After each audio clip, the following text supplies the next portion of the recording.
A new game is about to be released. Let's call it Blumpo. It costs $60 US, it's got a compelling single-player mode and a fun-filled, frantic online multiplayer. People play the story mode, and when they finish that, they move on to that multiplayer, and a lot of people are playing Blumpo online. Many of these players are terrible at the game, let's be honest, but quite a few are just okay, and just a couple people are great at the game. Now, people like Blumpo. It's a good game, it's fun, and they tell their friends about it, and their friends go and buy it, and they play it. There's a constant stream of new players coming in, inexperienced newbies who often function as easy kills and cannon fodder for everybody else. But the newbies play a bit more, they get pretty good, and now they can dunk on the new newbies. For a few years, Blumpo is one of the most popular games on the market, but eventually a new game releases.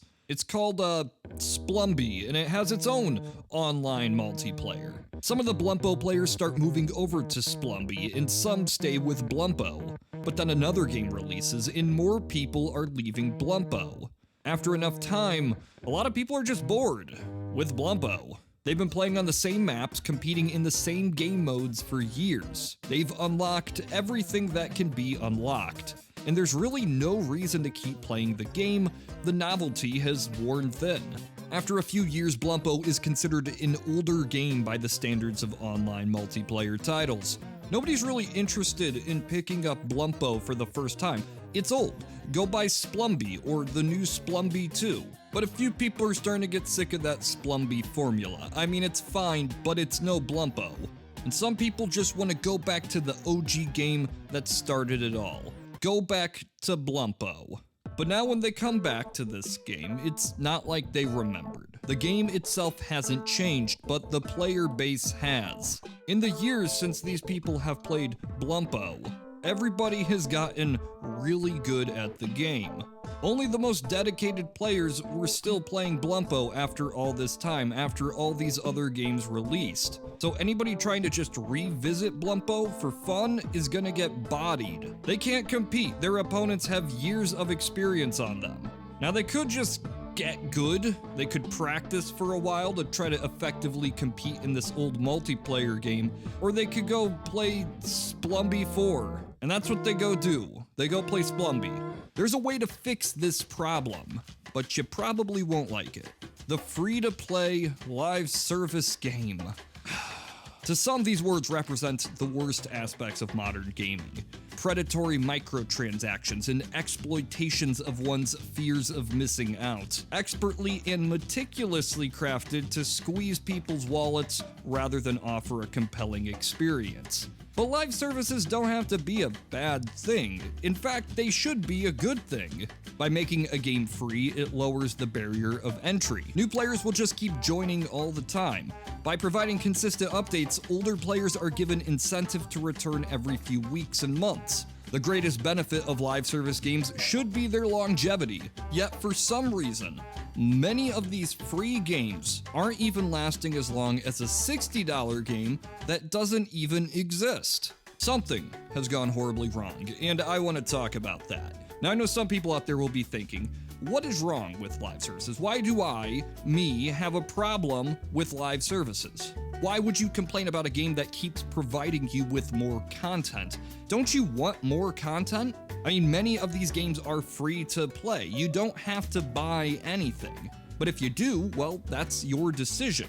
And buying stuff helps fund the game's continued development. When you drop $10 to buy that skin, that $10 pays for the programmers to add in new modes, and the level designers to make new maps, and the artists to make new art. Sure, most of it is going to pay off the mortgage of the houses of the boyfriends of the mistresses of the CEOs, but all in all, this is a self-sustaining system, and everybody wins. But do we really win? I mean, do I win?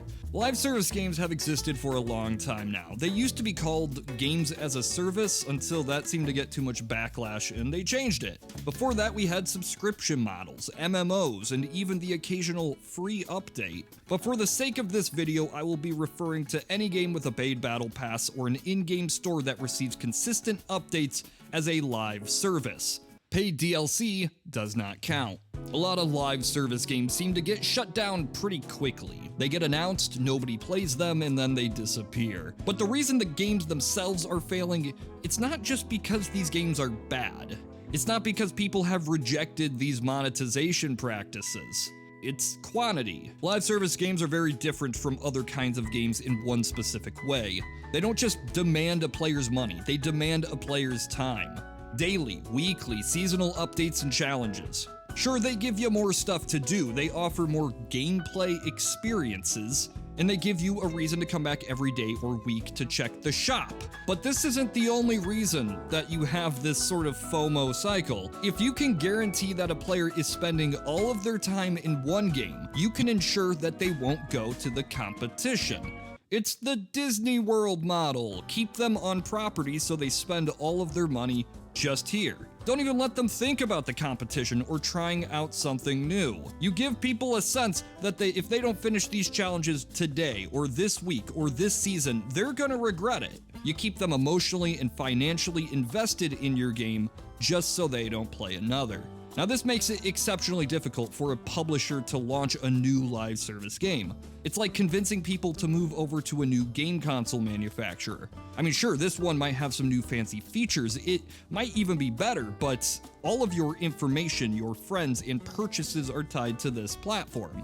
So yeah, you can leave, but it's gonna cost you. When a publisher announces a new live service game, it can't just stand on its own merit. It has to try to take players away from Fortnite or Apex or Overwatch. Hyperscape had no chance of success because Apex already existed. That audience was accounted for. So what we're looking at here in the live service market is whoever got in early is going to continue to be successful, and those who didn't, well, sorry. Now, conventional wisdom should tell you that the era of live service games is over, but that's really just a bit optimistic. Now, I always hear this idea that gaming publishers are just stupid. They're out of touch. They don't understand that if they made a quality single-player game with no microtransactions, a game that was polished on day one, it would make a ton of money. But instead, they're trying to waste their time on these live service projects that are destined to fail. I mean, Elden Ring over here, a massive success, 20 million copies sold. This is a game that did not come from an existing property, it has no microtransactions, and just by being a good game, it managed to outsell some of the biggest franchises in gaming. It made a lot of money, more money than most live services will ever make. And I mean, take something like Rovio, the makers of the Angry Birds. Now, the original Angry Birds is apparently quite popular still, and it was not a live service. It cost $1 and you got the full experience. The sequels to these games were all free-to-play trash, but eventually Rovio brought back the original game and people liked it. People liked it too much, and then Rovio decided to hide and delist the game because it was taking away money from the newer titles. People preferred to pay a flat fee up front rather than this monetized garbage. So you think that the publishers would just say, hey, people don't like this free-to-play stuff, maybe we could make more money if we just make good things. But it doesn't work that way. They know that people don't like microtransactions. They know that people want games to work on day one, but none of that matters. When it comes to publicly traded companies, they don't care about just making money. They need growth. Investors don't buy shares in a company just so they can sell those shares for the same value in a few years. The only thing that matters is whether a company makes more money this year than it did last year. Now, this is why so many games are just busted on launch day. The publisher knows that the game is trash, but it's got to get released before the end of the fiscal quarter. That way, in a few months, they can tell their investors that they made more money for Q3 2022 than they made in Q3 2021. This is why studios will call a clearly successful game that sold millions of copies a financial disappointment. It's not that it didn't make a profit, it's that it didn't make as much money as they needed to show growth. Keeping this up year over year is going to be a challenge, but with a successful live service, it's going to show growth pretty much no matter what. Every year the game will get more popular, people will buy more microtransactions, and you can find new ways to make money. Live service games are machines designed solely to generate this growth, and that is very enticing to these publishers. Now, of course, not all live service games do show growth. Paladins, that's not growing. In fact, its very existence is kind of odd. It has direct competition, it's not very big, but somehow this is staying alive, but Apex Legends Mobile is getting shut down.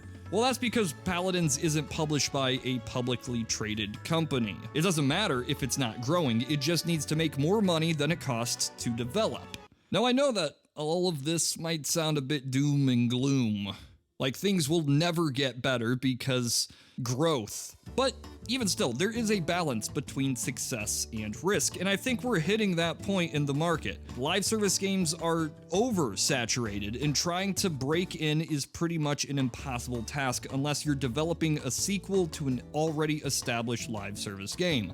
This isn't just risky anymore, it's like buying a lottery ticket that costs millions of dollars. The odds of success are very slim, and failure is expensive. Now, Elden Ring's success definitely sent a message, and I'll talk about that some other day. Publishers are looking at how single-player games might be an option. But when it comes to live services, I don't think these were a fad. No major publisher would want to even touch a game like Halo 3 because there's no microtransactions. And players will always gravitate towards games that provide consistent updates, and the games that fall behind will be destined to fail. At least, again, for publicly traded companies.